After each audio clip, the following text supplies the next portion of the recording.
Bismillah, alhamdulillah, wassalatu wassalamu ala rasulillah wa ala alihi wa sahbihi wa man wala. Baik, kita sambung balik tajuk kita pada hari ini, muka surat 225, nombor 3. Sesiapa yang mencintai selain Allah maka ia akan diseksa kerananya. Dalam bab ini kita telah memperbahaskan pelajaran yang lepas, maksud mencinta selain kerana Allah. Pertama, cinta itu bukan kerana Allah. Ya, kita kena letakkan segala cinta kita kerana Allah, barulah perjalanan cinta kita akan menjadi betul dan barulah perjalanan cinta kita bertepatan dengan syarak. Kalau kita berlandaskan cinta kerana keturunan, cinta kerana harta, cinta kerana kecantikan, cinta kerana dan berbagai-bagai itu, ia merupakan satu perkara yang akan merosakkan dasar asas cinta kita yang boleh membawa ke neraka. Oleh kerana itu bila kita menyaksikan tentang berkaitan dengan asabiyah, kecintaan kepada kaum yang tidak betul, yang boleh membawa kepada neraka, disebabkan apabila kemungkaran berlaku tidak mahu tegur, disebabkan kaum dia, sebab anak kita ataupun sebab kaum kerabat kita, maka hukumnya adalah haram sama sekali.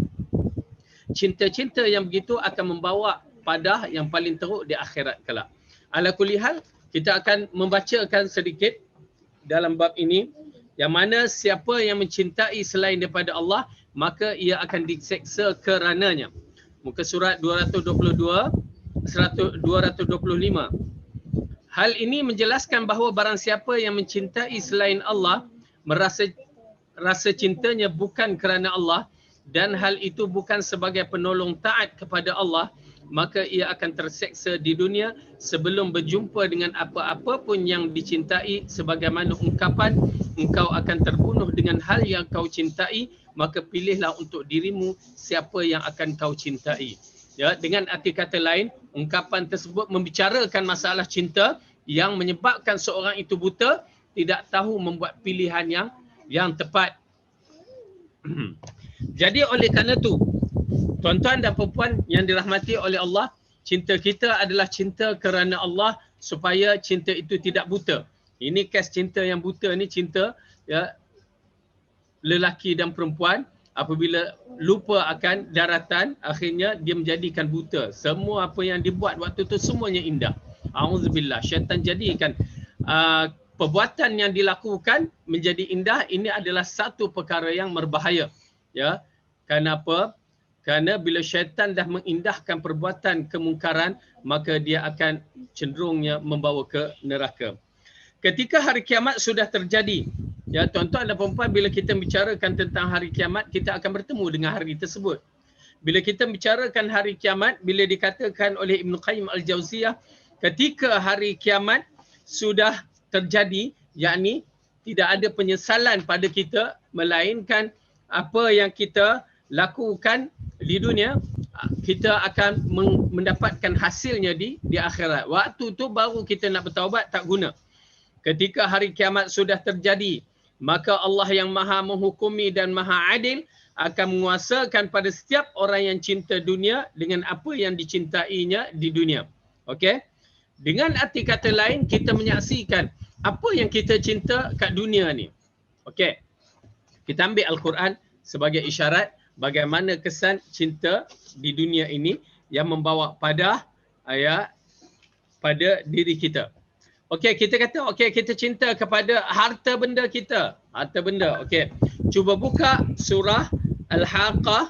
Pada pelajaran lepas kita telah bicarakan. Buka surah Al-Haqqah pada juzuk yang ke-29.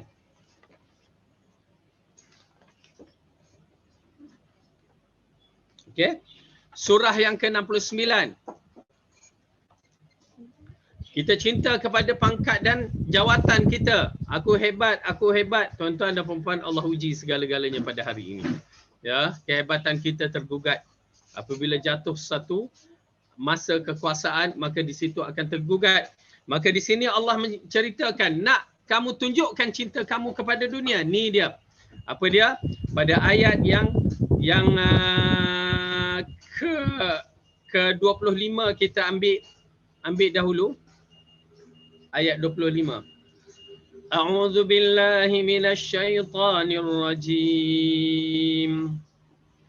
Wa amma man utiya kitabahu bishimalihi fayaqulu ya laitani lam uta kitabiyah wa lam adri ma hisabiyah ya laitaha kanatil qadiyah ma aghna anni maliyah halaka anni sultaniyah.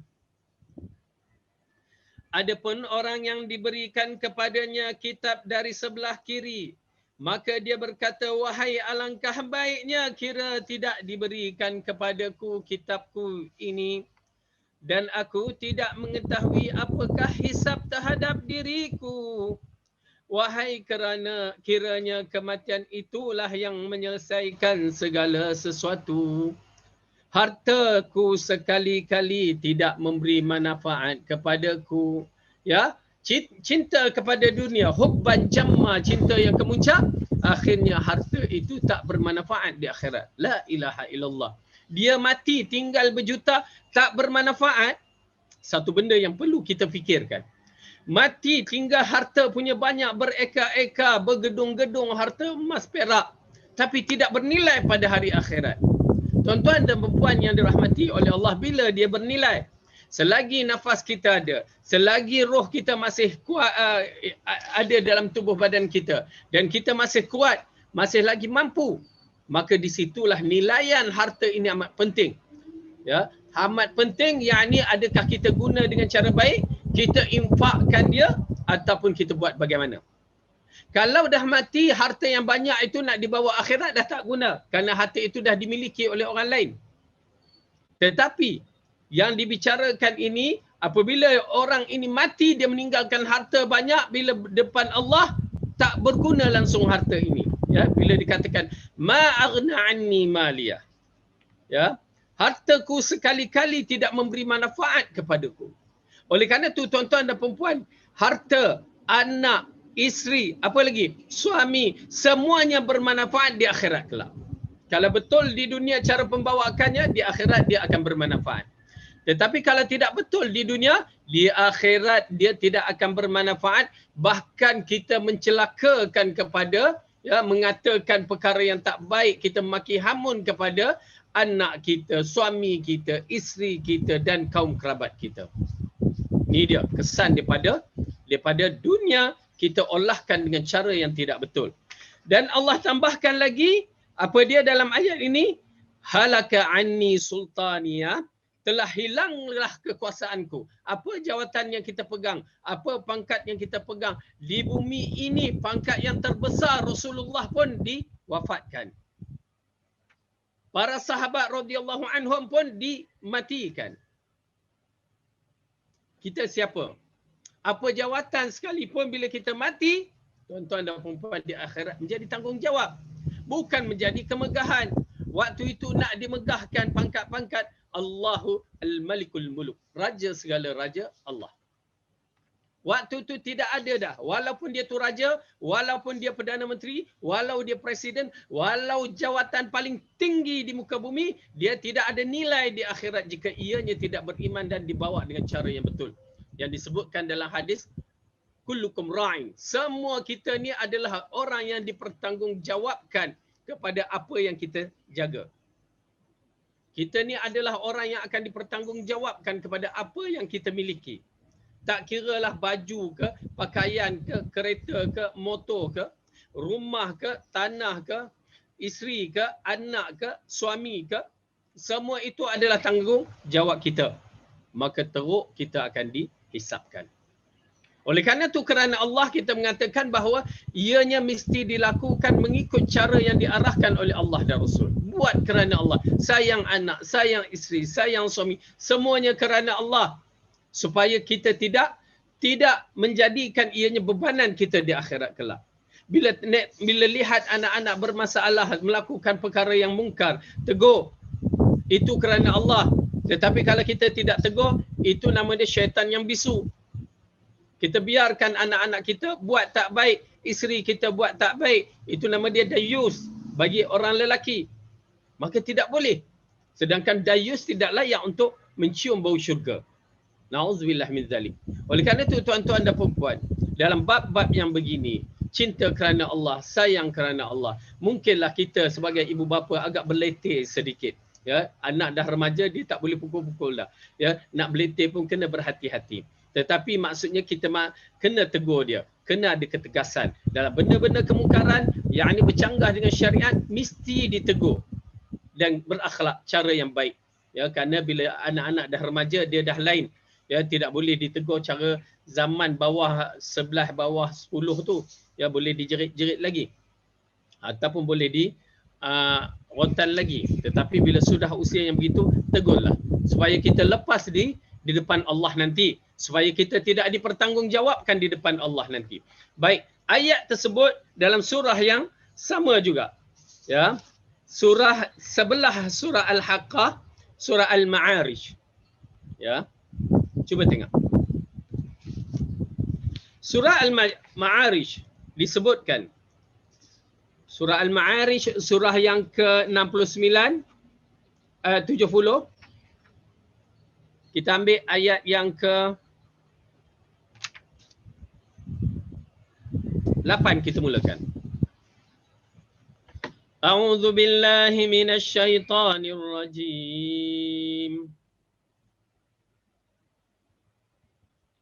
Yauma takunus samaa'u kalmuhl wa takunul jibalu kal'ihn wa la yas'alu hamimun hamima.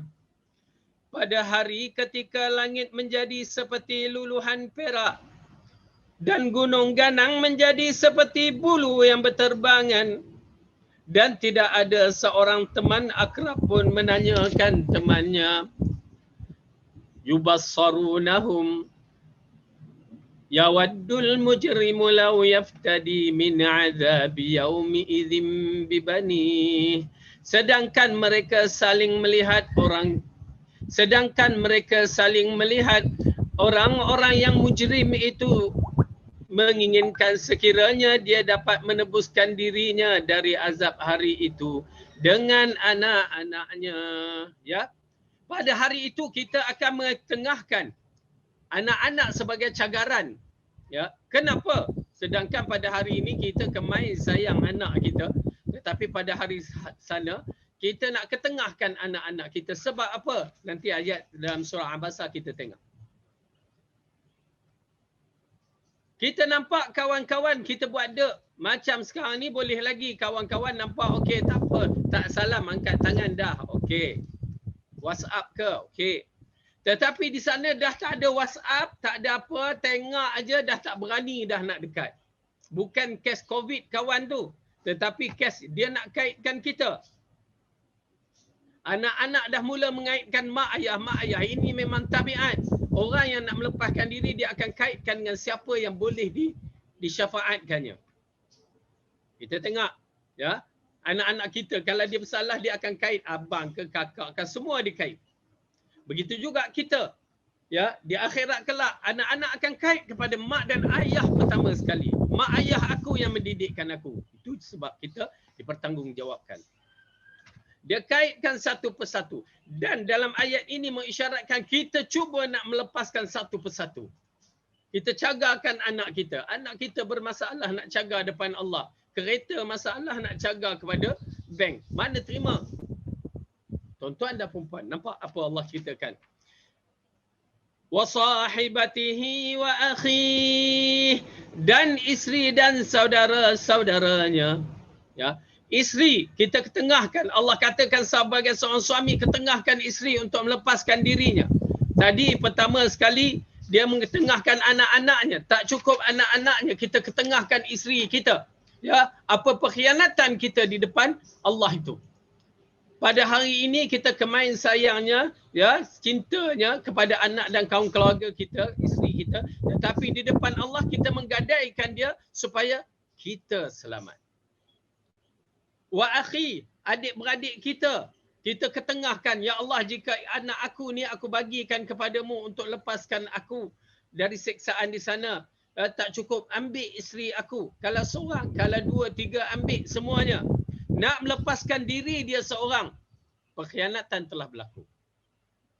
Tak cukup ambil adik-beradik. Berapa adik-beradik? 12 orang. 12 kita ketengahkan kepada Allah untuk selamatkan diri kita saja. Tak cukup lagi. Wa fasilatihi allati tuwi.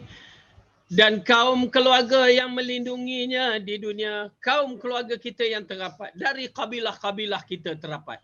Ya, kalau kita orang Jawa, keturunan Jawa tu membela kita. Kalau kita orang apa lagi orang mana? Orang Perak semua kita minta membela kita. Boleh. Tak cukup lagi ya Allah, ambil. Ini kita bagikan wa man fil ardi jami'an summa yunji. Dan kalau tak cukup dan orang-orang di atas bumi seluruhnya kemudian mengharapkan tebusan itu dapat menyelamatkan dirinya seorang saja. Tak cukup ya, anak, isteri, adik-beradik, kabilah pun tak cukup. Ya Allah, ambil orang, kalau macam saya di Gombak, ambil orang Gombak ni semua. Tak cukup orang Selangor ni semua, tak cukup satu Malaysia. Subhanallah, apa pengkhianatan kita sebenarnya? Apa yang terjadi sebenarnya? Tak cukup seluruh di bumi ini kita serah kepada Allah. Yang penting ialah kita seorang selamat. Nampak tak? Mengisyaratkan azab di sana bukan sebarangan. Tuan-tuan dan puan-puan, ya, apa puncanya yang menjadikan begitu? Hanya bukan kerana Allah bila kita berkasih sayang. Kita tengok maksiat, kita biarkan. Kita tengok perbuatan yang bercanggah dengan syariat, kita tak pernah nak menegurnya. Baik dengan lidah, hati, lidah dan perbuatan tangan. Kekuasaan kita. Sayang tuan-tuan dan puan-puan. Takkan di hari akhirat kita akan menyesal. Takkan kita nak menyesal beberapa kali, dahlah di dunia kita ada kesilapan. Di dalam kubur lagi berat, di akhirat lagi berat. Yang paling penting bila kita tidak masuk syurga, itulah menunjukkan lagi berat kesiksaan yang Allah berikan kepada kita. Baik, kita tengok surah Abasa. Surah Abasa, surah yang ke-80.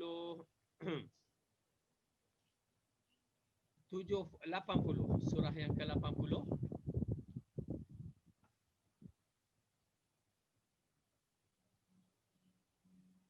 Surah yang 80, ayat yang ke-34. Tuan-tuan dan puan-puan, cintalah kerana Allah. Ya, berkasih sayanglah kerana Allah. Kerana keistimewaan orang yang berkasih sayang di jalan Allah itu akan mendapat kebaikan di akhirat. Ya, berkasih sayang kerana Allah ini mereka akan mendapat lindungan Arasy Ar-Rahman. Oleh kerana itu, apalah salah jika kita ya berkasih sayang kerana Allah ya untuk semata-mata mendapatkan syurga Allah, dapatkan kebaikan di akhirat. Okey, Allah ceritakan dalam ayat ini. A'udzu billahi minasyaitonir rajim. Ayat 34.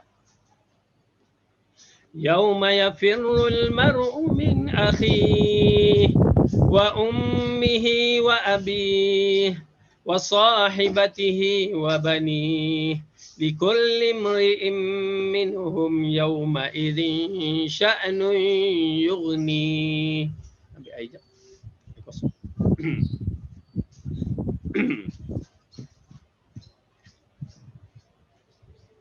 Kita ulang balik ayat 22 ya. Fa idza ja'atis sakhah.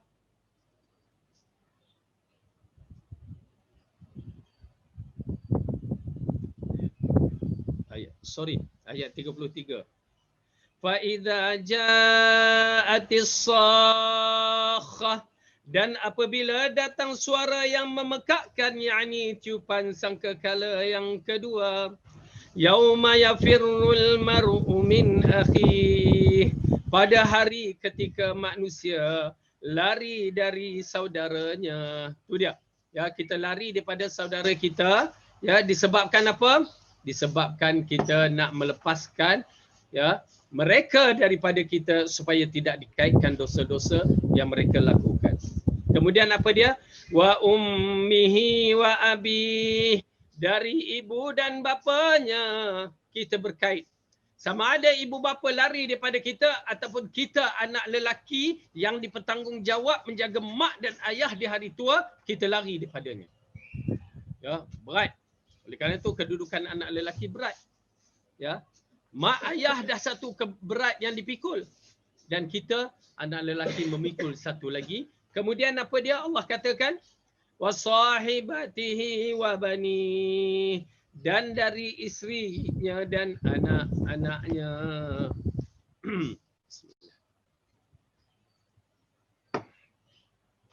Lari daripada isteri dan anak-anak. Berat. Ini menunjukkan di sana adalah sesuatu yang terlalu berat.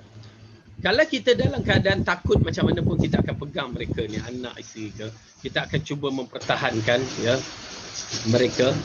Kita akan cuba ya, kita tak akan lepas.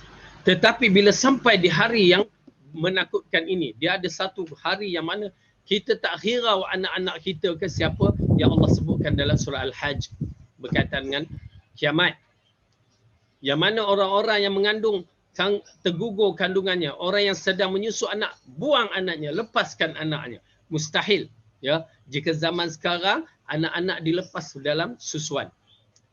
Maksudnya seorang ibu mempunyai kasih sayang yang kuat pada anaknya.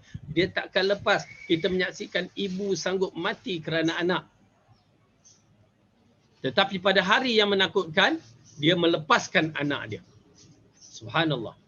Dan pada hari akhirat, melepaskan segala-galanya. La ilaha illallah. Okay? Jadi ini mengisyaratkan pada kita bahawa kedudukan ini menggerunkan. Kedudukan ini menggerunkan.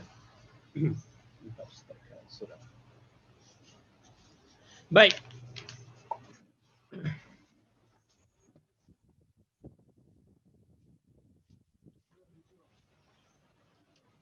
Ketika hari kiamat sudah terjadi, maka Allah yang maha menghukumi dan maha adil menguasai pada setiap orang yang cinta dunia dengan apa yang dicintai di dunia.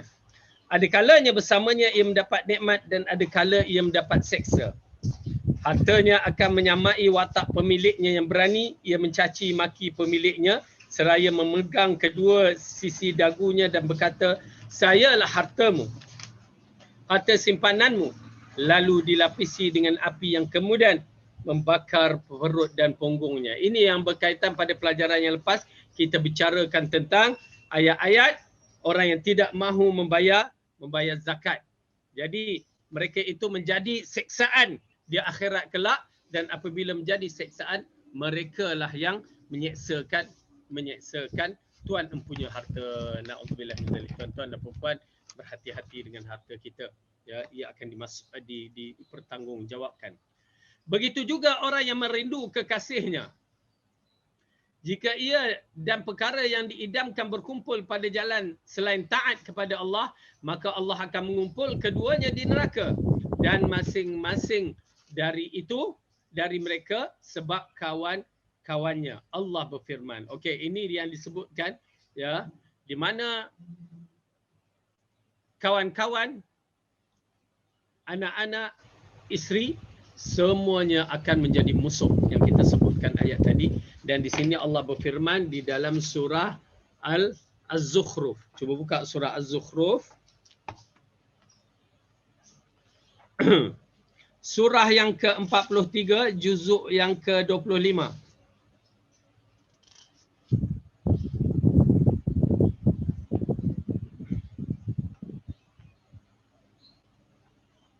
Ayat 67. Okey. Surah Az-Zukhruf, juzuk 25, surah 43, ayat yang ke-67, muka surat 494.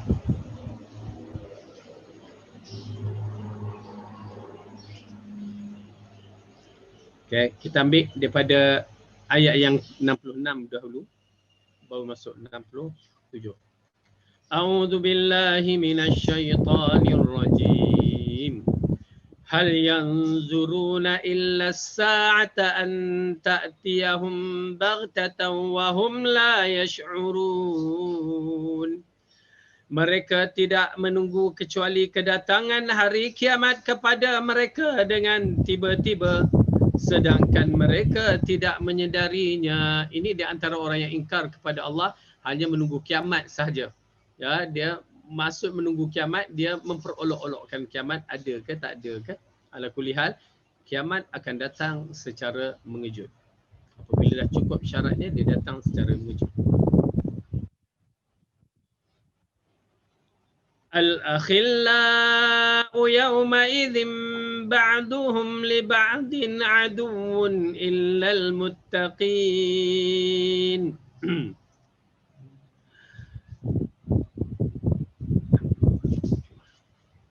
Teman-teman akrab pada hari itu sebahagiannya menjadi musuh bagi sebahagian yang lain kecuali orang-orang yang bertakwa. Nampak tak? Tuan-tuan dan puan-puan, Allah telah mengisyaratkan di sini. Ya, al-akhilla, satu kalimah yang disebutkan sebagai orang yang rapat. Dia tak panggil sadiq ke zamil ke al-akhilla, ya, dia perkataan khalil, ya, kekasih, orang yang disayangi.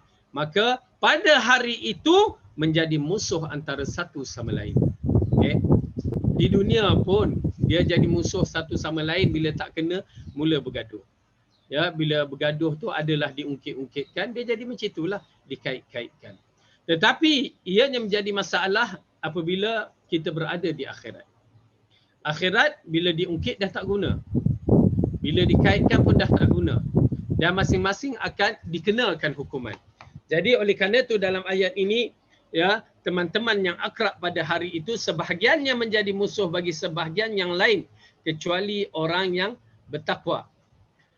Allah Subhanahu Wa Taala memberi khabar bahawa orang-orang yang saling mencintai di dunia untuk kesyirikan, maka mereka akan saling mengkafirkan di hari kiamat.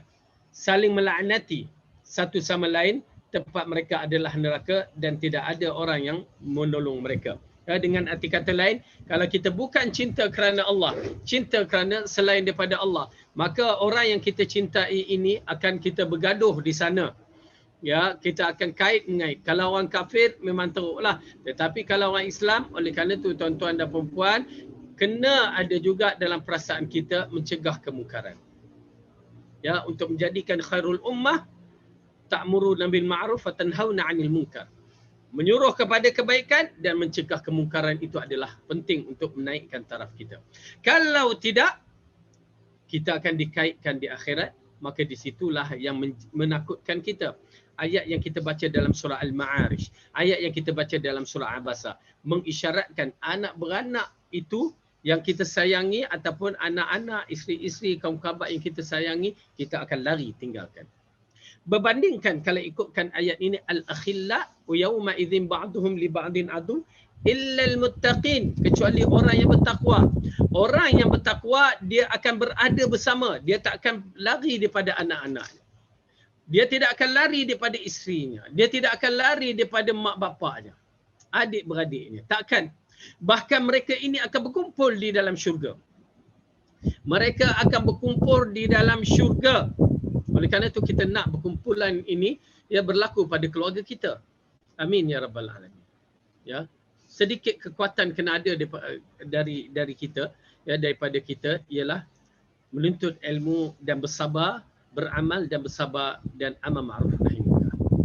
Kalau tidak, kita tidak akan berkumpul di syurga. Adik-beradik kita tah mana, mak bapak kita tah mana, ya, ia merupakan satu nikmat sebenarnya berkumpul di dalam syurga. Ini berdalilkan dalam ayat Quran di dalam surah At-Tur. Buka surah At-Tur.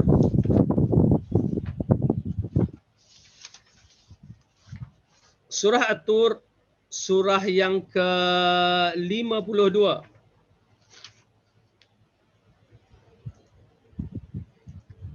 Surah At-Tur, surah yang ke-52, juzuk 27, muka surat 524, ayat yang ke-21.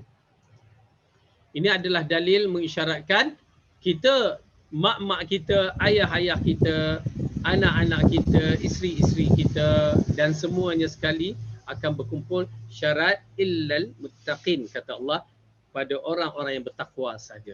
Tuan-tuan dan puan-puan, bina diri kita menjadi orang yang bertakwa. Okey, baik. Apa dia ayat dia? Ayat yang ke-21.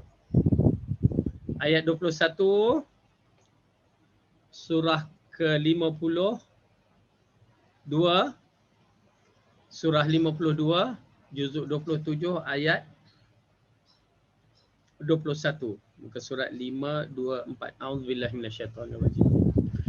وَالَّذِينَ آمَنُوا وَاتَّبَعَتْهُمْ ذُرِّيَّتُهُم بِإِيمَانٍ أَلْحَقْنَا بِهِمْ ذُرِّيَّتَهُمْ وَمَا أَلَتْنَاهُم مِّنْ عَمَلِهِم مِّن شَيْءٍ كُلُّ امْرِئٍ بِمَا كَسَبَ رَهِينٌ. Dan orang yang beriman itu dan yang anak cucu mereka mengikuti mereka dalam keimanan, kami hubungkan anak cucu mereka dengan mereka dan kami tiada mengurangkan sedikit pun dari pahala amalan mereka. Tiap-tiap manusia terikat dengan apa yang dikerjakan. Dengar, ayat akhir itu agak menarik. Tiap-tiap manusia terikat dengan apa yang dikerjakan. Jadi zuriat kita akan bersama kita. Tok nenek kita akan bersama kita.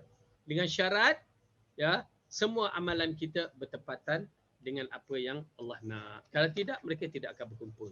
Ya, mudah-mudahan Allah kumpulkan keluarga kita, ya, sekali di dalam syurga. Kalau kita berharap anak-anak kita balik pada hari raya, kan, berkumpul, ini kan pula di sana, ya, kita amat mengharapkan kaum kerabat kita, ya, berkumpul di syurga sana. Baik. Allah memberi khabar bahawa mereka orang yang saling mencintai dunia. Untuk kesyirikan mereka akan saling mengkafiri di hari akhirat. Saling melaknati satu sama lain, tempat mereka adalah neraka dan tidak ada orang yang menolongnya. Orang yang mencintai akan bersama orang yang dicintai, baik di dunia ataupun di akhirat. Oleh kerana itu Allah berfirman di hari kiamat pada makhluknya, apakah bukan keadilan? Apakah bukan keadilan bila aku menguasakan pada setiap lelaki dari kamu kepada apa yang dikuasai di dunia? Nabi Muhammad bersabda, al-mar'u ma'aman ahabba. Seseorang itu akan dikumpulkan bersama orang yang dicintai. Ya. Hadis ini lafaznya begitu cantik. Al-mar'u, seorang itu, ma'aman ahabba, dengan orang yang disayanginya. Oleh kerana itu dalam bab konsep cinta kita ni kena berhati-hati. Kita suka sangat misalannya, ya, suka sangat, cinta sangat. Misalan, cinta pada siapa? Itu pasal kita berhati-hati. Misalan orang yang suka kepada bola, ya, minat bola. Misalan dia peminat pemain bola tu sangat. Ya. Apa dia? Pemain bola yang Messi. Jadi minat. Tuan-tuan dan perempuan, minat itu cinta, suka sangat kan dia boleh membawa kepada perkara yang tak baik. Kenapa? Dia bukan orang yang beriman. Dia bukan sebagai seorang Islam untuk kita cinta. Tak boleh kita mencintai. Ada yang minat pelakon macam pelakon zaman sekarang pun kita dah tak tahu, ya. Saya pun tak tengok TV. Pelakon-pelakon, kita minat pelakon dunia ke Malaysia ke pelakon barat, ingat berbahaya. Kerana dia boleh membawa kepada neraka. Minat Brad Pitt, Angelina Jolie, John Lennon, apa lagi yang disebut-sebutnya. Ya, Maradona dah mati dah. Ya. Lepas tu yang penyanyi perempuan tu apa? Madonna. Ya. Kita suka sangat nak mengikut mereka ini semua. Ya. Sehingga kadang-kadang gaya, ya, subhanallah, pada zaman saya sekolah dulu, ya, zaman orang suka sangat misalan Michael Jackson dengan gaya dia dibawa dalam sekolah. Nauzubillah min zalik. Tarian break dance dibuat dekat sekolah. Nauzubillah min zalik. Itu melambangkan kita suka kepada seorang tu. Pada satu ketika mereka suka kepada Lady Diana punya style. Ya, rambut Lady Diana.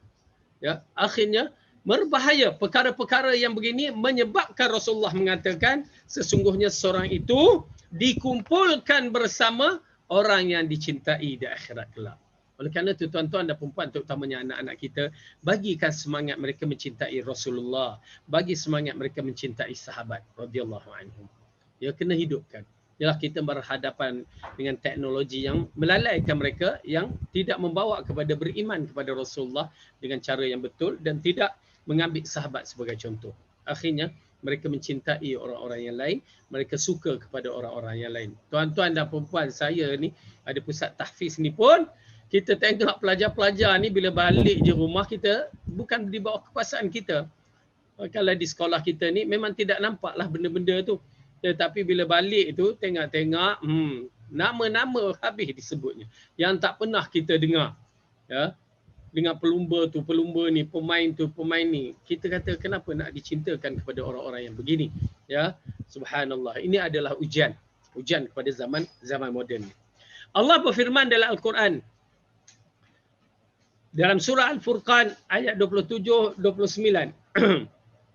Wa yauma ya'uddu adh-dhalimu 'ala yadayhi yaqulu ya laitani ittakhadhtu ma'ar rasuli sabila. Okey, buka surah Furqan.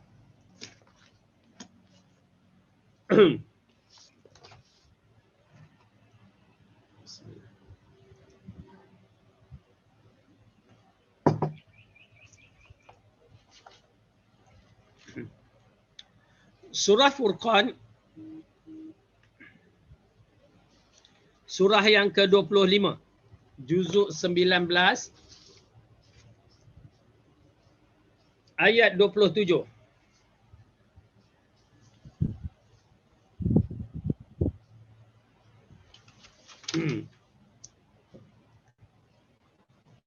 Okey, jumpa ya. Muka surat 362.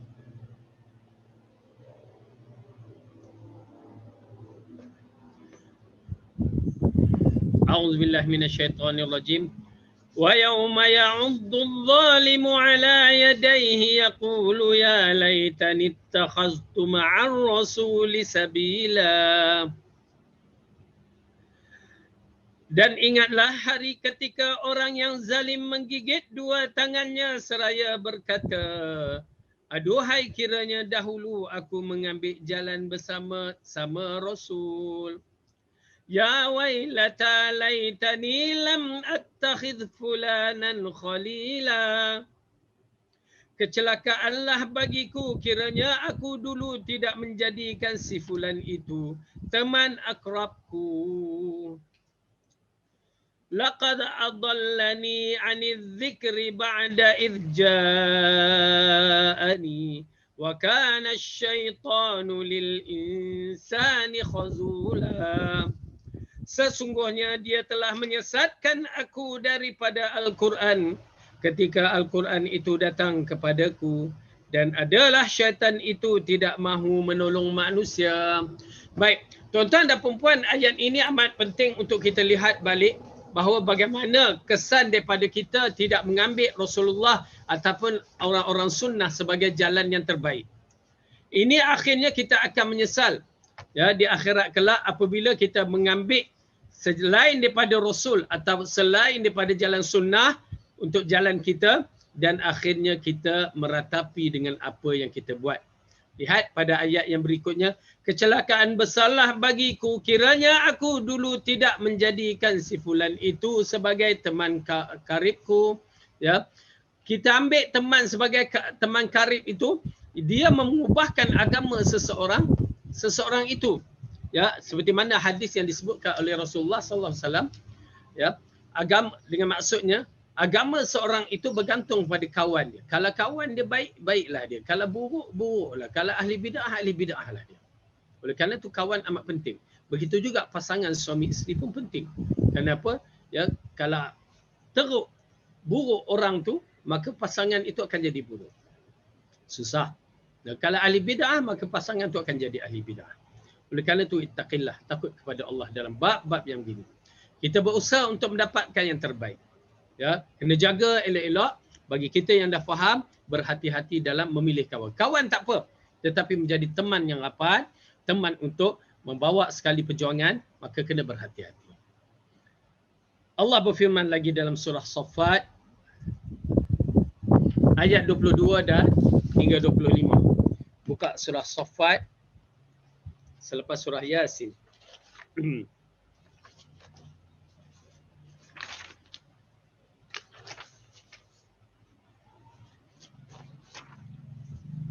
Surah Saffat ayat 22 sampai 25. A'udzu billahi minasy syaithanir rajim. Jumpa? surah yang ke-37 juzuk 23, muka surat 446 ayat 22.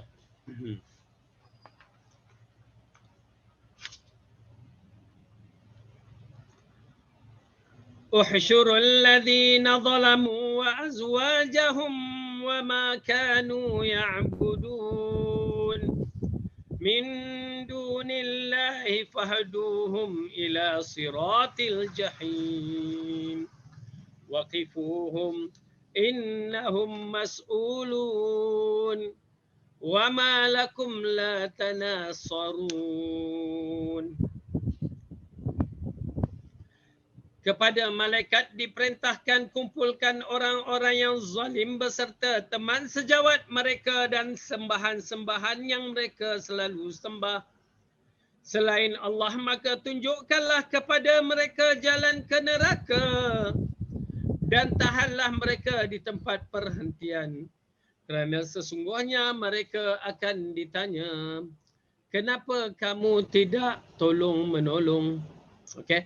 Jadi dalam ayat ini diingatkan betapa orang-orang yang berdosa ini akhirnya sudah berada kemuncak apabila mereka dibawa ke neraka. Ya.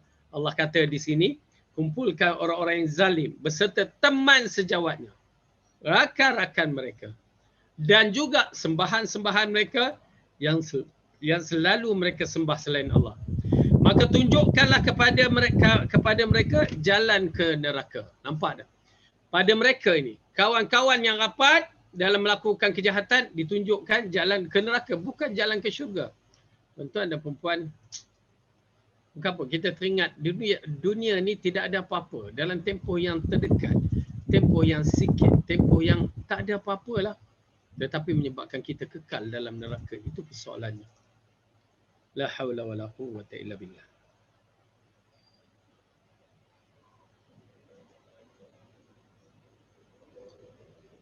Okay, baik. Jadi kita minta lindung kepada Allah daripada terjebak dalam perkara-perkara dan kawan-kawan yang tidak baik. Allah berfirman, dan apabila roh-roh dipertemukan di dalam tubuh at-takwir, nak menceritakan bahawa roh-roh ini telah berlaku satu perkara yang unik Allah jadikan, maka ianya akan dikumpul di sana antara roh orang yang beriman dan roh orang yang tidak beriman. Okey, roh orang yang berdosa. Maka setiap hal mempunyai bentuk disertakan dengan sesamanya. Ada dan satu sama lain dijadikan bersama-sama dan berpasang-pasangan. Kebaikan bersama dengan kebaikan dan orang yang buruk bersama dengan orang yang buruk. Ya, jadi itu kaedah dia. Ya, yang baik sama yang baik, yang buruk sama buruk. Ya. At-tayyibuna lit-tayyibat. Ya, yang baik itu untuk wanita-wanita yang baik. Ya, lelaki yang baik untuk wanita-wanita yang baik. Allah katakan memang yang semuanya baik akan bersama-sama dengan orang-orang yang baik. Baik. Maksudnya sesungguhnya orang yang mencintai sesuatu selain Allah, maka kerugian akan diperolehinya bersama dengan orang yang dicintainya, baik dalam keadaan memperolehinya atau di saat kehilangan darinya. Jika ia tidak mendapat apa yang dicintai, maka ia terseksa kerana kehilangan orang yang dicintainya, dan ia menderita atas kuatnya tergantung terhadap apa yang dicintainya. Dan jika ia memperolehi, maka penderitaan itu ada sebelum mendapatkan apa yang dicintai, berupa rasa payah pada saat menghasilkannya, dan kerugian setelah memperolehinya berlipat ganda melebihi apa yang dihasil, berupa kelazatan. Dengan arti kata lain, ya, perkara-perkara cinta di atas dasar dunia dia tidak akan mendatangkan nikmat kalau ada pun sedikit saja, ya, tetapi kesannya begitu teruk. Ya, ini kisah seperti Laila Majnun lah. Ya, Qais dengan Laila bercinta. Ya, Qais sampai tak larat nak makan, tak larat nak minum, tak larat nak tidur, tak larat segala-galanya tak larat. Laila dah pergi ke tempat lain dah. Ya, dengan rajanya ataupun dengan orang yang dikahwini. Qais sampai pergi mencari Laila, kat mana Laila. Ya, sudahnya berjumpa dalam keadaan dia kurus kering. Itu nama cinta buta. Ya, cinta yang mengarutlah katakan. Baik. Kalau cinta itu ditujukan kepada Allah, alangkah indahnya. Dia akan mendapati kecintaan pada Allah penuh keamanan, ketenangan yang dibuat oleh Rasulullah sallallahu alaihi wasallam. Dalam syair dikatakan, maka tidak ada bumi yang lebih celaka dari orang yang mencintai walaupun ia menemukan rasa manis ketenangannya. Ya. Engkau melihat ia menangis di segala keadaan kerana takut berpisah atau kerana sangat rindunya. Ia menangis di saat jauh kerana sangat rindunya dan ia menangis di saat mendekat kerana takut berpisah. Matanya memanas ketika bertemu dan matanya memanas tak kala berpisah. Ya, ungkapan Ibn Qayyim Al-Jauziyah dalam ibarah ini, syair ini ya agak menarik. Ya. Ia menangis di saat jauh kerana sangat rindu. Rindu teringat menangis. Bila dah ada dekat, dia menangis takut berpisah. Kan gila nama dia. Ya, tuan-tuan dan puan-puan, ya, kita kena tough dalam bab ini, kecintaan kita kerana Allah dan kebencian kita kerana Allah. Ya, saya agak tertarik di kalangan sahabat-sahabat orang kita yang mana mereka mempertahankan agama. Demi agama mereka mempertahankan. Ya, sanggup apabila suami orang yang dikasihinya ya ingin berpisah atas nama agama. Ya. Pasal dia buat muka sampai dia mengaku bukan lagi Islam dan dia melepaskan. Dia kata biar bagi saya lebih rela ya berpisah daripada bersama dengan orang-orang yang begini. Ini amat penting tuan-tuan dan puan-puan, iman yang begini tinggi. Bagi saya iman yang begini tinggi. Kita memerlukan iman-iman begini dalam diri kita yang sanggup melakukan dengan cara yang betul. Tapi kena jaga, kena ada ilmu dalam bab-bab yang begini supaya kita tidak terjebak dalam kesalahan. Ya, ini kerana berkaitan dengan agama, dia tegas. Ya, dia tegas bahawa dia sebagai seorang Muslim. Jadi yang ni dah tak nak dah pada Islam, akhirnya berpisah. Ya, begitu. Ketegasan amat penting. Ala kulli hal, cintakan Allah, dia akan bawa kepada kebaikan. Hal ini sudah diketahui penelitian, pertimbangan dan percubaan. Oleh kerana itu Rasulullah bersabda di dalam hadis yang diriwayatkan oleh Tirmizi, dunia ini terlaknat dan terlaknat juga apa-apa di dalamnya kecuali zikir kepada Allah dan perkara yang membantu zikir kepada Allah. Ya, memang hadis sahih, dunia ini terlaknat dan terlaknat di dalamnya kecuali dzikrillah, mengingati Allah, yakni segala perbuatan ilmu yang digunakan, amalan yang digunakan berkaitan dengan jalan Allah, maka itulah yang tidak terlaknat. Ya, subhanallah. Zikir kepada Allah ada semua bentuk macam ketaatan kepadanya. Setiap orang yang berada dalam ketaatan pada Allah dikatakan berzikir walaupun lisan tidak bergerak. Ya, seperti mana saya katakan bahawa zikir dalam konsep yang luas, terlalu luas. Mengingati Allah terlalu luas dalam konsep yang Allah berikan kepada kita melalui perbuatan, perkataan, dalaman, semua itu berkaitan dengan mengingati Allah secara betul dan secara syariat. Baik, tajuk yang berikutnya. Yang keempat, bersandar kepada makhluk itu merugikan.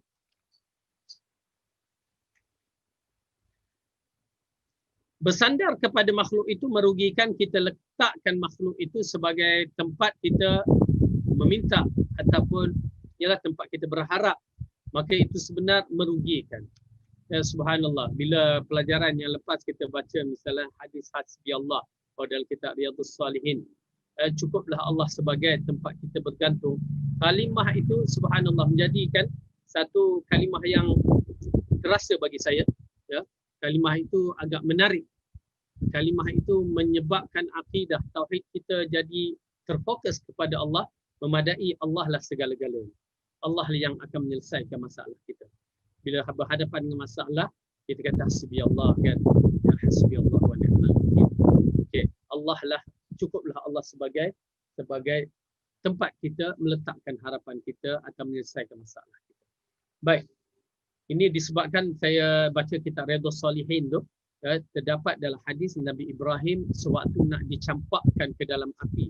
Malaikat datang untuk menyelamatkan Nabi Ibrahim, tetapi Nabi Ibrahim mengatakan Allah Maha Mengetahui. Allah tahu kedudukan aku, cukup Allah yang menguruskannya. Subhanallah, itu menunjukkan tauhid yang begitu tinggi. Ya, kedudukan tauhid yang begitu tinggi yang memang tidak dimiliki oleh orang-orang yang biasa, melainkan orang yang memaksakan diri untuk meletakkan keyakinan kepada Allah secara mutlak.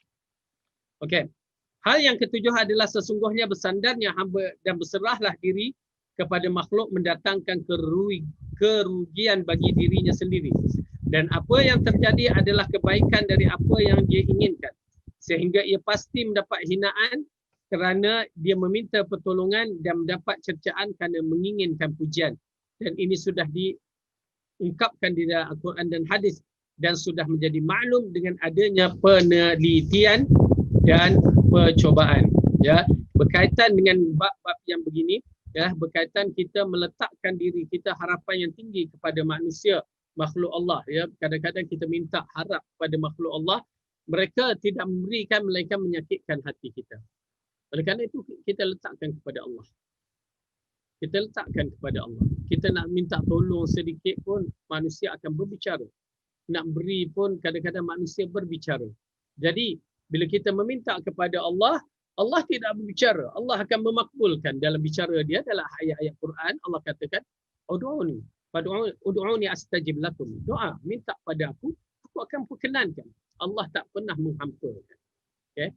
Tetapi kita bila meletakkan Allah itu bukan pada sifatnya itu yang kita tinggalkan Allah, langsung kita tidak mengharapkan kepada Allah.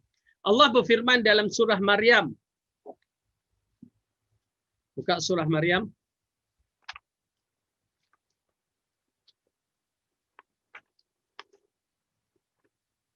Baik. Surah Maryam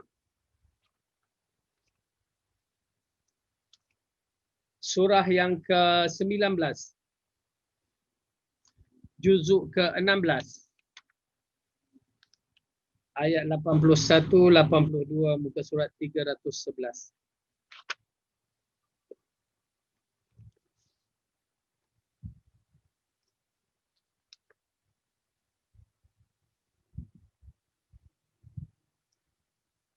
Ayat 81, A'udzubillahi minasyaitanir rajim. Wattakhadhu min dunillahi alihatan liyakunu lahum 'izza. Kalla sayakfuruna bi'ibadatihim wa yakununa alaihim didda. Dan mereka telah mengambil sembahan-sembahan selain Allah agar sembahan-sembahan itu menjadi pelindung bagi mereka. Sekali-kali tidak kelak mereka tambah sembahan-sembahan itu akan mengingkari penyembahan, yakni orang yang menyembah mereka terhadapnya, dan mereka yakni sembahan-sembahan itu akan menjadi musuh bagi mereka. Okay. Ini Allah ceritakan berkaitan dengan orang-orang yang meletakkan, mengharapkan kepada sembahan-sembahan selain daripada Allah. Oleh kerana itu tuan-tuan dan puan-puan, perbuatan syirik yang kita meletakkan harapan kita tinggi selain daripada Allah itu akan memudaratkan kita, bukan memanfaatkan kita. Kita letak tangkal, kita letak alat-alat perkara-perkara khurafat ya, dengan harapan dapat menghalang itu ini, akhirnya kita terjebak dalam kepada perkara syirik dan akhirnya yang menakutkan, bala itu tak terlepas, syirik kita berlaku terhadap kita dan akhirnya kita masuk neraka, na'udzubillah, takut kekal di dalam neraka selama-lamanya. Jadi di sini ayat ini mengingatkan kepada kita bahawa ya, orang yang mengambil selain daripada Allah untuk kemegahan, kehebatan dirinya, maka dia tidak akan dapat kemegahan dan kehebatan diri. Dalam surah Yasin, Allah berfirman lagi, ayat 74-75, kita bacakan. وَاتَّخَذُوا مِن دُونِ اللَّهِ آلِهَةً لَعَلَّهُمْ يُنصَرُونَ لَا يَسْتَطِيعُونَ نَصْرَهُمْ وَهُمْ لَهُمْ جُندٌ مُحْضَرُونَ. Mereka mengambil sembahan-sembahan selain Allah agar mereka mendapat pertolongan Bahala-bahala itu tiada dapat menolong mereka. Padahal bahala-bahala itu menjadi tentera yang disiapkan untuk menjaga mereka di neraka sudahannya ya. Jadi mereka jadikan berhala-berhala untuk membantu mereka, akhirnya tak boleh buat apa-apa. Maksudnya berhala-berhala itu murka dan berperang sebagaimana seorang pemimpin memerangi pasukannya. Berhala-berhala ini tidak mampu menolong mereka, bahkan berhala-berhala itu menyerang mereka. Allah berfirman, "Wa ma zalamnahum walakin zalamu anfusahum fama aghnat anhum alihatuhum allati yad'una min dunillahi min syai'in lamma jaa amru rabbik wa ma zaduhum ghaira tathbib." Dan kami tidak menginaya mereka, tetapi merekalah yang menginayai diri mereka sendiri. Kerana itu tidaklah bermanfaat sedikit pun kepada mereka sembahan-sembahan yang mereka seru selain daripada Allah di waktu azab Tuhanmu datang, dan sembahan-sembahan mereka itu tidaklah menambah kepada mereka kecuali kebinasaan belaka. Dalam surah Hud ayat 101. Maksudnya menginaya di sini adalah merugikan. Okey. Tuan-tuan dan puan-puan, semua dalam sembahan-sembahan yang mereka sembah ini, dia akan menjadi musuh di akhirat. Ini berdalilkan dalam hadis Rasulullah SAW apabila mengingatkan kepada kita perjalanan di mahsyar. Kita tahu perjalanan di mahsyar ini bagaimana? Bermulanya kita ditiupkan sangkakala kedua, kita dibangunkan, ya, maka kita akan dibawa ke mahsyar yang padangnya tidak ada tanda langsung, seperti warna keperakan, ya, silver. Kemudian kita datang mencari bantuan, dan kita tahu ayat-ayat Al-Quran menceritakan orang yang berputih yang telah diubahkan muka menjadi putih, ada yang dihitamkan waktu itulah. Dan akhirnya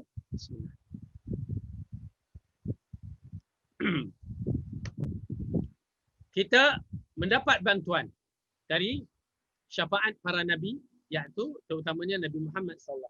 Jadi kita berjalan. Pertama sekali kita akan mendapatkan syafaat, kemudian kita akan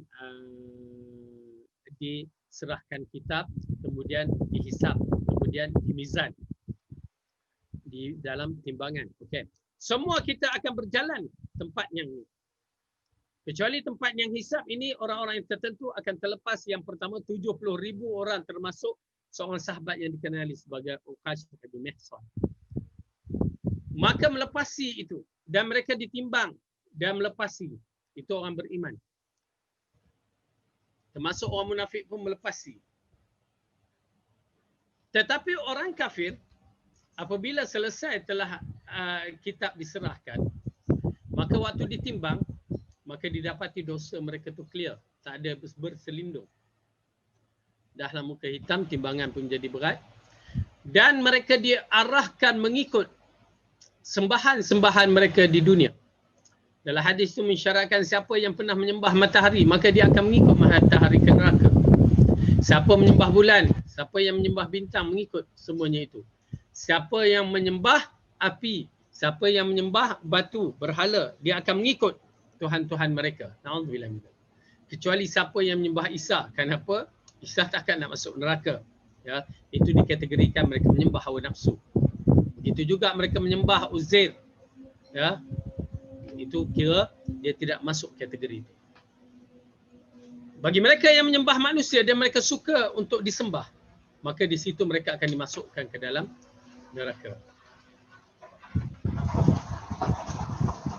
Jadi ini adalah satu perkara yang menggerunkan. Satu perkara yang menggerunkan. Jadi orang-orang kafir akan mengikut mereka-mereka ini ke dalam neraka. Mengikut Tuhan-Tuhan mereka ke dalam neraka. Ya, berbagai-bagai sembahan-sembahan manusia di muka bumi ini. Na'udzubillah min zalik. Mereka tidak menyembah Allah, dan akhirnya mereka mencenderungkan diri mereka ke dalam neraka. Kita semalam. Baik, tuan-tuan dan puan-puan. Dalam perkara ini mengingatkan kita berhati-hati supaya kita tidak menyerahkan melakukan perkara syirik disebabkan bila kita melakukan perkara syirik, kita meletakkan iktimad kita, keyakinan kita kepada selain daripada Allah, dan kita ditakuti seolah-olah menyembah selain daripada Allah, kita akan mengikut apa yang kita syirikkan itu.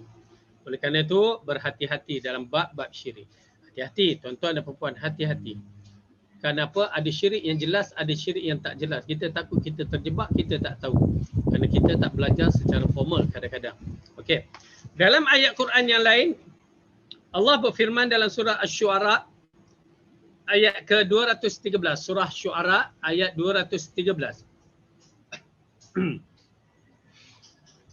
فَلَا تَدْعُ مَعَ اللَّهِ إِلَهًا آخَرَ فَتَكُونَ مِنَ الْمُعَذَّبِينَ.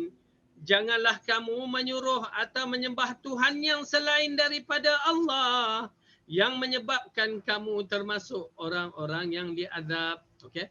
Dalam ayat ini mengisyaratkan kita jangan kita menyembah ataupun mengambil selain daripada Allah supaya kita tidak diazab. Kita tidak diazab. Oleh kerana itu, dalam ayat yang berikutnya Allah menceritakan dalam surah Al-Isra, la taj'al ma'allahi ilahan akhar fataq'uda madhmuman makhzula. Dan janganlah kamu adakan Tuhan yang lain di samping Allah agar kamu tidak menjadi tercela dan tidak ditinggalkan. Okay? Jadi jangan kita menjadikan Tuhan selain daripada Allah yang menyebabkan kita tercela dan kita tinggalkan. Tuan-tuan dan puan-puan, berhati-hati ya, dengan dunia yang penuh fitnah ini pada akhir zaman ini yang menakutkan. Saya katakan banyaklah menuntut ilmu pada ustaz-ustaz sunnah supaya kita berhadapan dengan fitnah-fitnah akhir zaman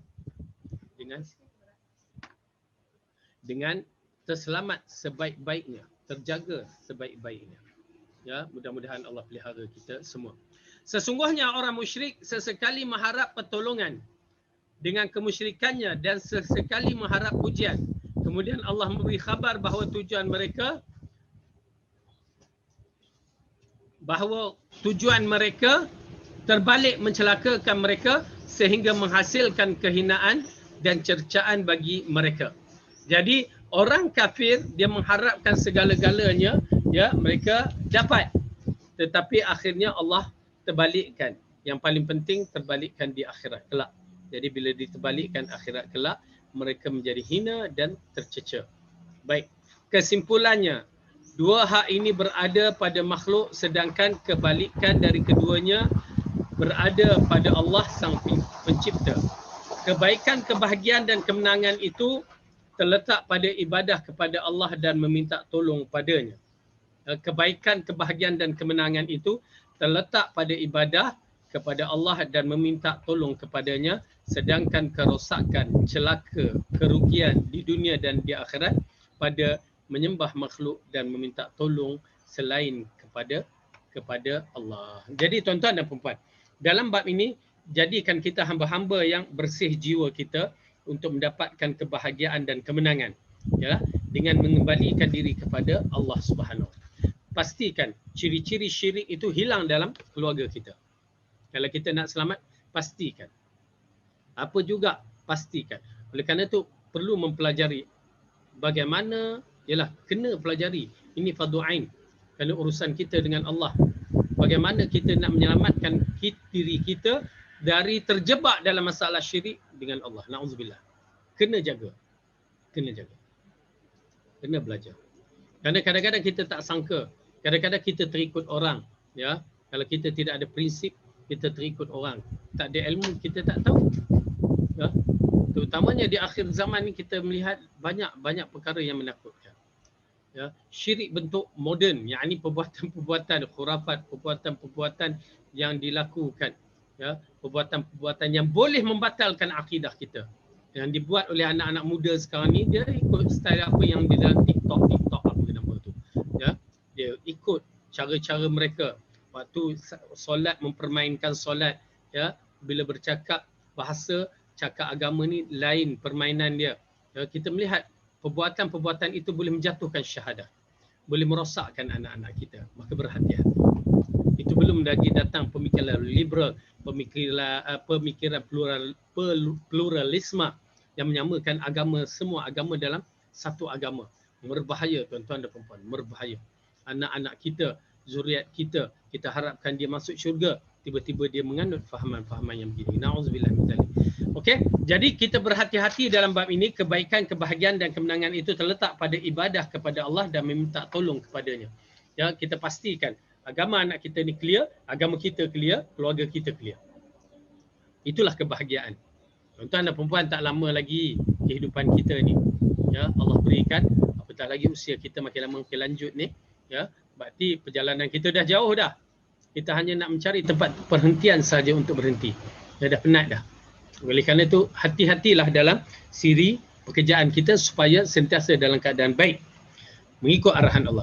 Sedangkan kerosakan, celaka dan kerugian di dunia dan di akhirat. Ni dia. Kerugian di dunia dan di akhirat. Setengah orang rugi dunia, ya, tak ada kekayaan dimiliki, tetapi di akhirat dia menduduki tempat yang pertama, seperti yang berlaku kepada fuqara al-muhajirin yang mendahului orang lain ke dalam syurga 40 tahun di akhirat. Ya, subhanallah. Fuqara al-muhajirin mendahului orang-orang lain masuk dalam syurga 40 tahun. Kerana tak ada apa yang nak dihisap. Akidah dia betul, tauhid dia betul. Ya, iman dia betul, ibadat dia betul. Dan benda-benda yang nak dihisap tak ada apa-apa. Yang dikatakan hanya ada satu pedang, baju dia. Periuk mungkin satu, pinggan satu, wallahualam. Tapi dikatakan pedang dan pakaiannya, itu je. Dia pergi berjihad fi sabilillah, syahid. Okay?